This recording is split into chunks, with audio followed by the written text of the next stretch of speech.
ফ্যাসিবাদের দোসর হিসেবে কৃষি সচিব সহ ৪৪ আমলা ও ৫০ কর্মকর্তার নাম প্রকাশ। ৩১ মের মধ্যে চাকরিচ্যুত করার আলটিমেটাম। ফ্যাসিবাদের দোসরদের আংশিক একটা তালিকা আমরা প্রকাশ করতে পেরেছি, তবে এটা সিকিভাগ মাত্র। শত সহস্র গুণ বেশি ফ্যাসিবাদের দোসরেরা রাষ্ট্রের প্রতিটা রন্ধ্রে রন্ধ্রে বসে আছে।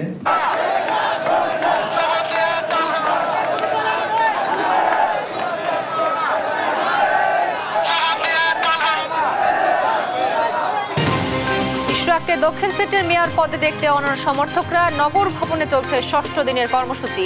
ব্যাহত নাগরিক সেবা। তাদের বিশেষ কোনো উদ্দেশ্যকে প্রতিফলিত করার জন্যই তারা এই রায়কে প্রলম্বিত করছে বা এই রায়েরকে বাস্তবায়নে বিঘ্ন ঘটাচ্ছে। আদালতের রায়ের প্রতি শ্রদ্ধাশীল হয়ে অনতিবিলম্বে ইশরাক হোসেন সাহেবকে তার সেবা করার সুযোগ দিবে। ঢাকা বিশ্ববিদ্যালয়ের শিক্ষার্থী সাম্য হত্যার বিচার দাবিতে আন্দোলন অব্যাহত। ছাত্র সংগঠনগুলোর বিরুদ্ধে অপরাজনীতির অভিযোগ। হত্যা চেষ্টা মামলায় জামিন পেলেন অভিনেত্রী নুসরাত ফারিয়া। নারী নির্যাতন মামলায় গ্রেফতার সঙ্গীত শিল্পী মাইনুল আহসান নোবেল। শাহজালাল থেকে উড্ডয়নের পরপরই টার্কিশ বিমানের ইঞ্জিনে আগুন, জরুরি অবতরণ। অল্পের জন্য রক্ষা পেল ২৯০ যাত্রী। দেশে স্যাটেলাইট ভিত্তিক ইন্টারনেট স্টারলিংকে যাত্রা শুরু। থাকছে ২টি প্যাকেজ। আজ থেকে অর্ডার করতে পারবেন গ্রাহকরা।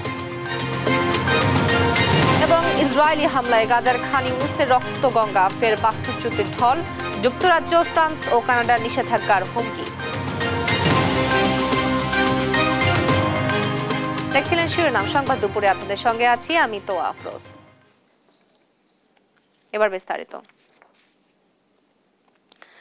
আওয়ামী ফ্যাসিবাদের দোসর হিসেবে কৃষি সচিব এমদাদুল্লাহ মিয়া, পরিবেশ সচিব ফারহিনা আহমেদ, পানি সচিব নাজমুল আহসান সহ ৪৪ আমলা এবং মাঠ প্রশাসনের ৫০ কর্মকর্তার নাম প্রকাশ করেছে জুলাই ঐক্য। তাদের আগামী ৩১ মের মধ্যে চাকরিচ্যুত করা সহ ৮ দফা দাবি জানিয়েছে সংগঠনটি। দাবি বাস্তবায়ন না হলে মার্চ টু সচিবালয় কর্মসূচির হুঁশিয়ারি দিয়েছেন সমর্থকরা। নাইম আফসানের রিপোর্ট।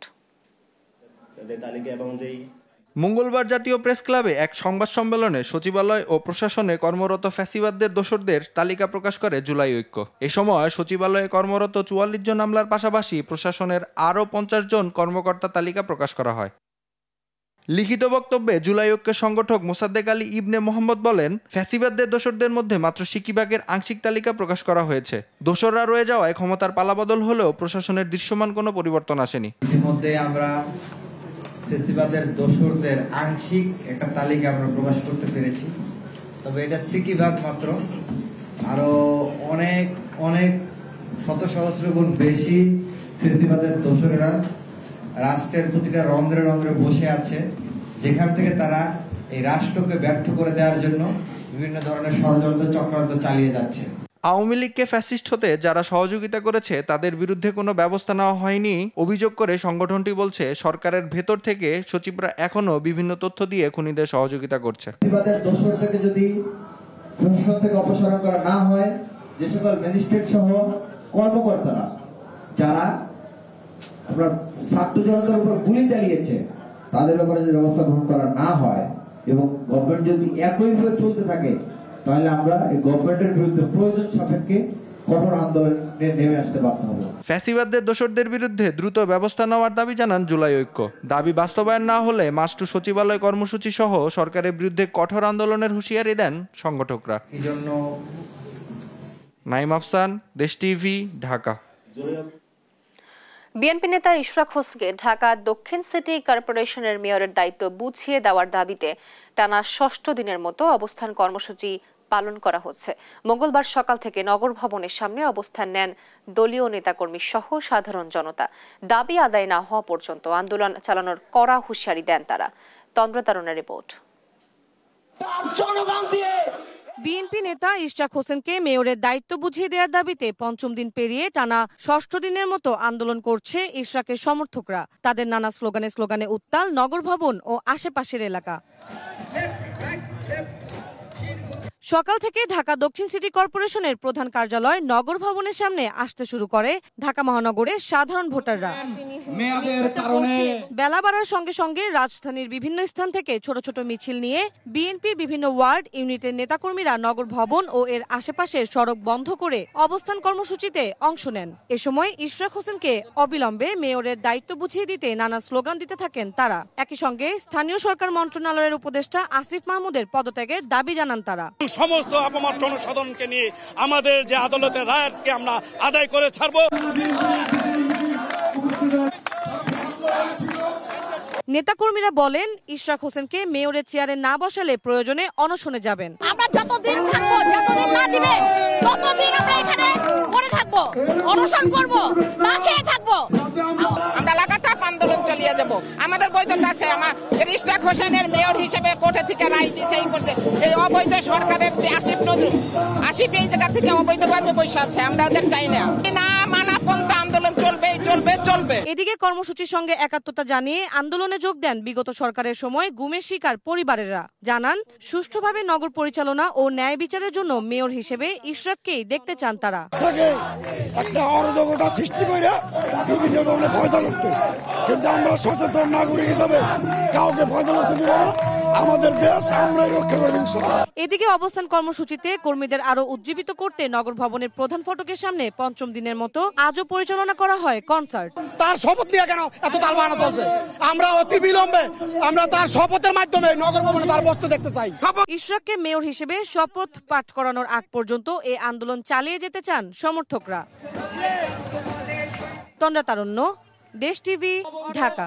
গতকাল দর্শক, নগর ভবনের সামনে আছেন আমাদের সহকর্মী তন্দ্রা তারুণ্য, সরাসরি যোগ দিচ্ছেন তিনি। তন্দ্রা, অবস্থান কর্মসূচির কারণে নগর ভবনের স্বাভাবিক কার্যক্রমে কি প্রভাব পড়েছে এবং সেখানকার বর্তমান পরিস্থিতি কি, আমাদেরকে বিস্তারিত জানাবেন।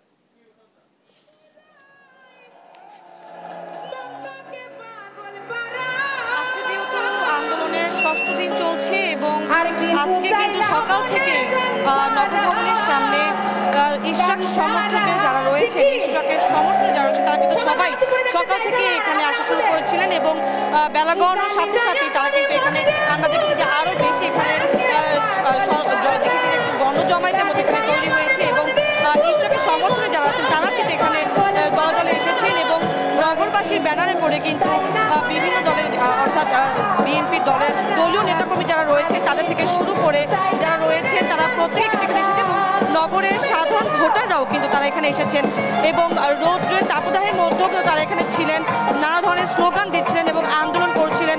একইভাবে কিছুক্ষণ আগে কিন্তু বৃষ্টি হয়েছে এবং এই বৃষ্টির মধ্যেও কিন্তু তারা কিন্তু এখানে বিভিন্ন ধরনের স্লোগান দিয়েছে এবং একতাটা প্রকাশ করে তারা বারবারই যে দাবিটি ছিল সেই দাবির কথা তারা তুলেছে এবং বারবারই বলছেন যে আসলে যত দ্রুত সম্ভব ইশরাক হোসেনকে যেন মেয়র হিসেবে শপথ পাঠ করানো হয় সেটির ব্যাপারে কিন্তু তারা বলছেন।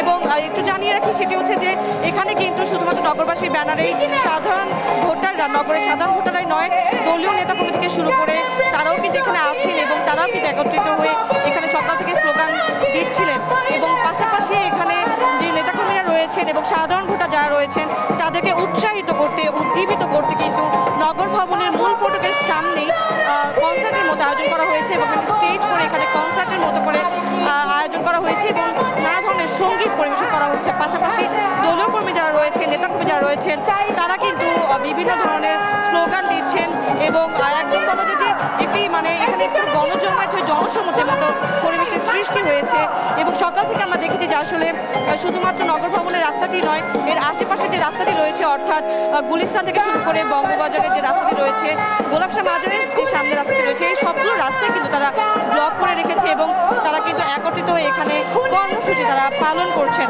পাশাপাশি একটু জানিয়ে রাখি, সেটি হচ্ছে যে তারা কিন্তু সকাল থেকে শুধুমাত্র মেয়র হিসেবে ইশরাক হোসেনকে দেখতে চান, সেজন্যই তারা কিন্তু নানা ধরনের স্লোগান দিচ্ছেন না।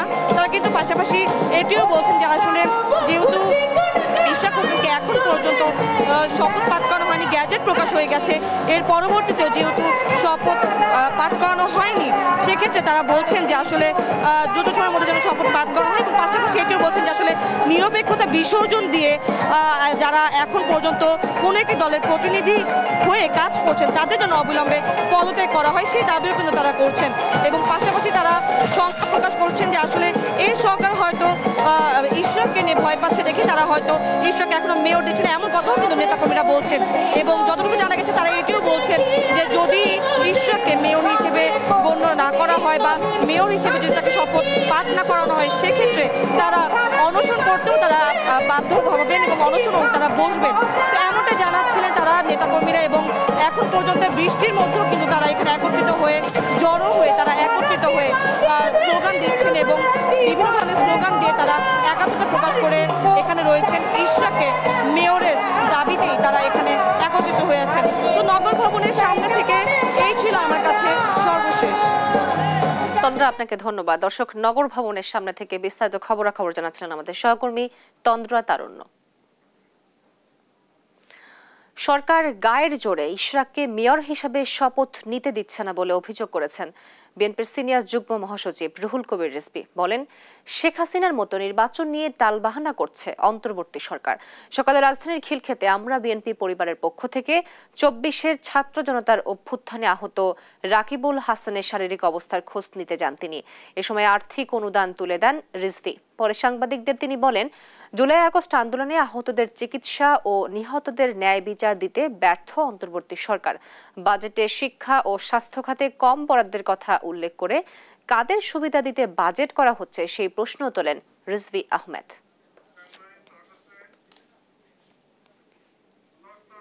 ইসলামকে আঘাত করেছে সেই দুর্বৃত্ত কেন এখনো গ্রেফতার হয় না? তার সাজা কেন এখনো হয়নি? কারা মুগ্ধকে, কারা আবু সাইদকে, ওয়াসিমকে হত্যা করেছে তাদেরকে তো সবাই জানে, প্রকাশ্য দিবালোকে। তাদেরকে আইডেন্টিফাই করে, তাদেরকে চিহ্নিত করে এখনো বিচারের আওতায় নিয়ে আসতে অন্তর্বর্তীকালীন সরকার ব্যর্থ হয়েছে। দেশের কিছু রাজনৈতিক দল ও সংগঠন নিজেদের স্বার্থে নির্বাচনকে বিলম্বিত করতে চায় বলে অভিযোগ করেছেন বিএনপির স্থায়ী কমিটির সদস্য নজরুল ইসলাম খান। তার দাবি, সংস্কার ও নির্বাচন দুটো যতই দ্রুত সম্ভব করতে হবে। জাগপার প্রতিষ্ঠাতা শফিউল আলম প্রধানের ৮ম মৃত্যুবার্ষিকী উপলক্ষে জাতীয় প্রেস ক্লাবে আয়োজিত আলোচনা সভায় এসব কথা বলেন তিনি। নজরুল ইসলাম খান বলেন, ভারত বন্ধুত্ব চাইলেও যারা হাজার হাজার মানুষ গুম খুন করেছে, লুটপাট পাচার করেছে, তাদের আশ্রয় দিয়ে বিচারের পথকে বাধাগ্রস্ত করেছে। এ সময় বিএনপি যখন সংস্কার প্রস্তাব জাতির সামনে তুলে ধরেছে, তখন কেউ কোনো প্রস্তাব নিয়ে আসেনি বলে দাবি করেন নজরুল ইসলাম খান। আমরা 93 থেকে 94, 95, 96, 97 করে 100-তে পৌঁছতে চাই। এই পথে যারাই বাধা সৃষ্টি করবে আমরা তাদেরকে ওই সাপ খেলা লুডুর সাপ বলে মনে করি। তারা আমাদেরকে বারবার ফিরিয়ে নিয়ে আসছে আমাদের জায়গায়। নানান রকমের প্রশ্ন তোলা হচ্ছে গণতন্ত্র পুনঃপ্রতিষ্ঠার পথে বাধা সৃষ্টির জন্য। এটা করতে হবে আগে, এটা করতে হবে আগে, এটা করতে হবে আগে।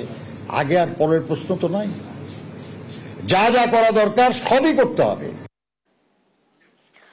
বিশদ অঞ্চল পরিকল্পনা ড্যাব বাতিল করে ইমারত নির্মাণ বিধিমালা পুনর্বহালের দাবিতে রাজউক ভবন ঘেরাও কর্মসূচি পালন করেছে ঢাকা সিটি ল্যান্ড ওনার অ্যাসোসিয়েশন। মঙ্গলবার সকাল 9টা থেকে রাজউক ভবনের সামনে অবস্থান নেন রাজধানীর বিভিন্ন এলাকার ভূমি মালিকরা। তাদের দাবি, বিগত সরকারের প্রণীত ড্যাব বৈষম্যমূলক। তাদের অভিযোগ, পতিত সরকারের কতিপয় দোসরদের প্রেসক্রিপশনে গণপূর্ত মন্ত্রণালয়কে পাশ কাটিয়ে এলজিআরডি মন্ত্রণালয়ের তত্ত্বাবধানে তড়িঘড়ি করে দেশের স্বার্থ বিরোধী বেআইনি ড্যাব প্রকাশ করা এবং উদ্দেশ্যপ্রণোদিতভাবে কেড়ে নেওয়া হয় ঢাকা মহানগরের ভবন নির্মাণের অধিকার। দ্রুত সময়ের মধ্যে দাবি না মানলে আরও কঠোর কর্মসূচির হুঁশিয়ারি দেন তারা। আমাদের মূল দাবি হচ্ছে যে আমাদের 2008 সনের যে বিধিমালা আছে, ইমারত নির্মাণ বিধিমালা, সেটাকে বাস্তবায়ন করতে হবে। সেই বিধিমালায় ঢাকা শহরে ভবন নির্মাণ করতে দিতে হবে। 2 নম্বর হচ্ছে ড্যাব, বর্তমানে যে ড্যাব করেছে এই ড্যাব বাতিল করতে হবে। রাজউক যে অরাজকতা করছে, এই অরাজকতা থেকে আমরা বিরত চাই। রাজউক এটা করতে পারে না, এই বিধিমালা আমরা মানি না। এই জনবিরোধী ড্যাব নীতি বাতিল করতে হবে, গণবিরোধী ড্যাব নীতি বাতিল করতে হবে, রাষ্ট্রবিরোধী ড্যাব নীতি বাতিল করতে হবে। ঢাকা বিশ্ববিদ্যালয়ের শিক্ষার্থী শাহরিয়ার আলম সাম্য হত্যা নিয়ে রাজনৈতিক ছাত্র সংগঠনগুলো বিভাজন ও নোংরা রাজনীতি করছে বলে অভিযোগ করেছে শিক্ষা ও গবেষণা ইনস্টিটিউটের শিক্ষার্থীরা। দ্রুত ন্যায় বিচার নিশ্চিতের দাবিতে সংবাদ সম্মেলনে এ অভিযোগ করেন ইনস্টিটিউটের শিক্ষক, শিক্ষার্থী ও সাম্যের বন্ধুরা। তারা জানান, হত্যাকাণ্ডের পর তাকে নিয়ে রাজনৈতিক ছাত্র সংগঠনগুলো স্বার্থ হাসিলের চেষ্টা করছে। সাম্যকে নিয়ে অনলাইনে নানা ধরনের বাজে ও কুরুচিপূর্ণ মন্তব্য করা হচ্ছে। গেল 13 মে রাতে সাম্যকে সোহরাওয়ার্দী উদ্যানে নির্মমভাবে হত্যা করা হয়। আরজি থাকবে ছাত্র দল থেকে শুরু করে ছাত্র শিবির, বাকছাস, এনসিপি এবং ক্যাম্পাসে যারা রাজনীতি করে সবার প্রতি আপনাদের বিভিন্ন দাবি দেওয়া থাকতে পারে। বারবার বলে আসছি, সেটা ন্যায্য না অন্যায্য সেটা বলার আমরা কেউ না। তবে একটা জায়গায় আমাদের এক হতে হবে, আমরা সবাই সাম্য হত্যার বিচার চাই। বৈষম্য বিরোধী ছাত্র আন্দোলনের একটি হত্যা চেষ্টা মামলায় গ্রেফতার অভিনেত্রী নুসরাত ফারিয়ার জামিন মঞ্জুর করেছেন আদালত। আসামি পক্ষের আবেদনের প্রেক্ষিতে মঙ্গলবার ঢাকার চিফ মেট্রোপলিটন ম্যাজিস্ট্রেট আদালতের বিচারক ফারিয়ার জামিন মঞ্জুর করেন। রাজধানীর ভাটারা থানার ওই মামলায় যে সময়ের কথা বলা হয়েছে সে সময়ে নুসরাত ফারিয়া দেশের বাইরে ছিলেন বলে জানিয়েছেন তার আইনজীবী। এনআই নাহিদের রিপোর্ট জানাচ্ছেন মোহাম্মদ সাকিব। গত 18 মে থাইল্যান্ড যাওয়ার সময় ঢাকা হযরত শাহজালাল আন্তর্জাতিক বিমানবন্দর থেকে গ্রেপ্তার করা হয় অভিনেত্রী নুসরাত ফারিয়াকে। ভাটারা থানায় জুলাই হত্যা চেষ্টার একটি মামলায় আসামি ছিলেন ফারিয়া। গত সোমবার নুসরাত ফারিয়াকে গাজীপুর কাশিমপুর কারাগারে পাঠানো হলেও পরের দিনই ঢাকা চিফ মেট্রোপলিটন ম্যাজিস্ট্রেট আদালতের বিচারক মোস্তাফিজুর রহমান তার জামিন মঞ্জুর করেছেন। আইনজীবী জানিয়েছেন, নুসরাত ফারিয়ার জামিনের জন্য স্পেশাল পুট আপ দেওয়া হয়েছিল। শুনানি শেষে তাকে 5,000 টাকা মুচলেকায় পুলিশ প্রতিবেদন দাখিল পর্যন্ত জামিন দিয়েছেন আদালত। যেহেতু প্রতিবেদন জমা দিয়ে দিয়েছে সেহেতু we had another ground to move for bail petition, সেটা আমরা মুভ করি আজকে সকালে এবং আদালত এক থেকে জামিন গ্র্যান্ট করে দেওয়া হয়। বিকজ কথায় সত্যতা পাওয়া গেছে যে at that point of time July থেকে অগাস্টের 12-13 দিন উনি দেশের বাইরে ছিলেন। কোনো নিরপরাধ মানুষ যাতে বিচারের বাইরে সে অযথা যেন হয়রানি না হয়, রাষ্ট্রপক্ষ আজকে সেজন্য আদালতকে অনুরোধ করে যে তাদের কোনো অভিযোগ নেই যদি তাকে জামিন দেওয়া হয়। জামিন মঞ্জুর হওয়ায় নুসরাত ফারিয়ার কারাগার থেকে মুক্ত হতে কোনো বাধা থাকলো না বলছেন আইনজীবীরা। ওনার জেল গেটে এই বেল বন্ড নিয়ে যেতে যতক্ষণ সময় লাগে আর কি। মোহাম্মদ সাকিব, দেশ টিভি, ঢাকা। সঙ্গীত শিল্পী মাইনুল আহসান নোবেলকে গ্রেফতার করেছে পুলিশ। তার বিরুদ্ধে নারী নির্যাতনের অভিযোগ রয়েছে।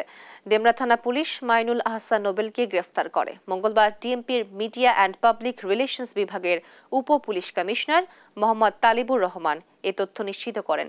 তিনি জানান, নারী নির্যাতন মামলায় নোবেলকে গ্রেফতার করা হয়েছে। সরকারি কর্মকর্তা কর্মচারীদের জন্য মহার্ঘ ভাতা হচ্ছে, তবে বাস্তবায়নে একটু সময় লাগবে বলে জানিয়েছেন অর্থ উপদেষ্টা ডক্টর সালেউদ্দিন আহমেদ। সচিবালয়ে সরকারি ক্রয় সংক্রান্ত উপদেষ্টা পরিষদ কমিটির বৈঠক শেষে এই কথা জানান তিনি। তবে মহার্ঘ ভাতা কত শতাংশ হচ্ছে তা পরে জানানো হবে। মহার্ঘ ভাতা প্রদানে বাজেটে অর্থ বরাদ্দের জন্য বিশেষ বিবেচনা করা হচ্ছে বলেও জানান অর্থ উপদেষ্টা।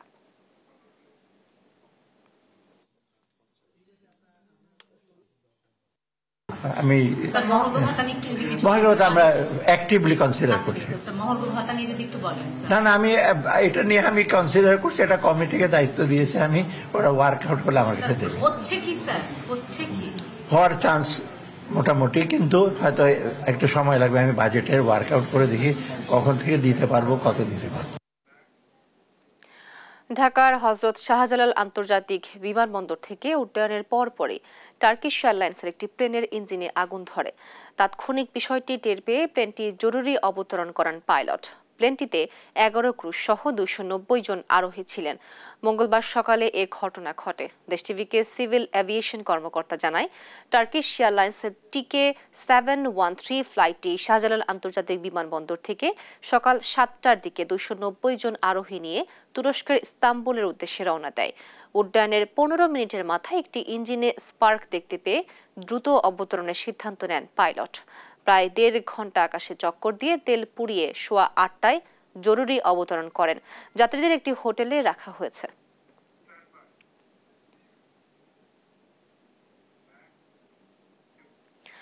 বাংলাদেশে আনুষ্ঠানিকভাবে যাত্রা শুরু করেছে বিশ্বখ্যাত স্যাটেলাইট ভিত্তিক ইন্টারনেট সেবা প্রদানকারী প্রতিষ্ঠান স্টারলিংক।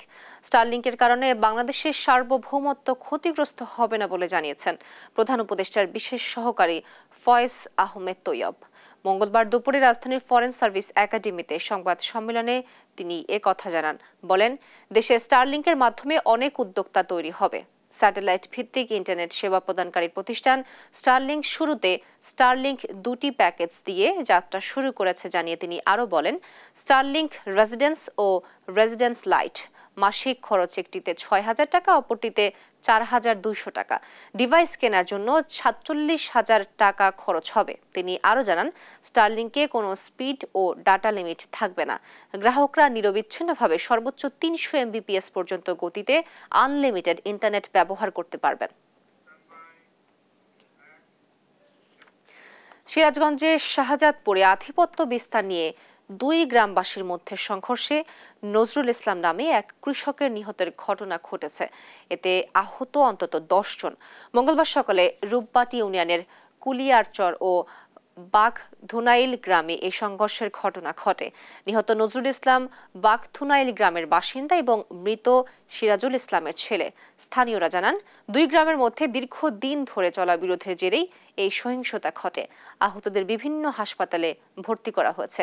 শাহজাদপুর থানার ওসি আসলাম উদ্দিন জানান, ঘটনার পরপরই পুলিশ ঘটনাস্থলে গিয়ে পরিস্থিতি নিয়ন্ত্রণে আনে এবং বর্তমানে পরিস্থিতি এখন শান্ত রয়েছে।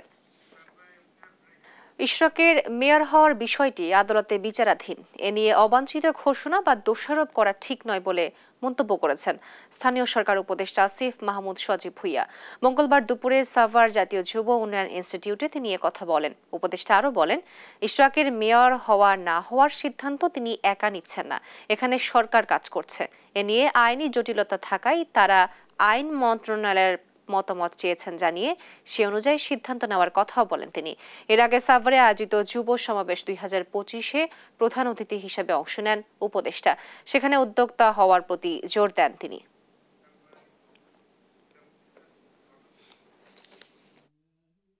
যেহেতু এখানে আইনি জটিলতা আছে এবং এখানে আদালতে বিচারাধীন বিষয় আছে, এখানে আমাকে ব্যক্তিগতভাবে আক্রমণ করে তো আসলে লাভ নেই।